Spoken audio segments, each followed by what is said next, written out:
welcome back to our channel. So today in this video we are going to discuss about how to hide your connections on LinkedIn. So without wasting much of our time, let's get straight into the video. So if you want to simply hide your connections on LinkedIn, all you got to do is simply go to LinkedIn.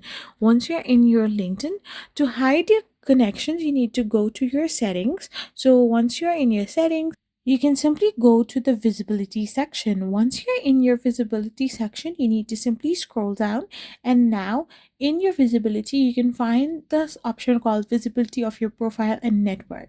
So you can simply tap on profile viewing option or page visibility, and here you can simply toggle the button to the left hand side, and you can simply turn it off that way, making you the only one who can view your full list.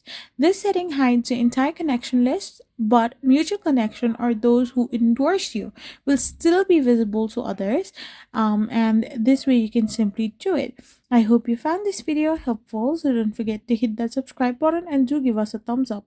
We will be back again with more informative videos. Thank you for watching and stay tuned for our next video.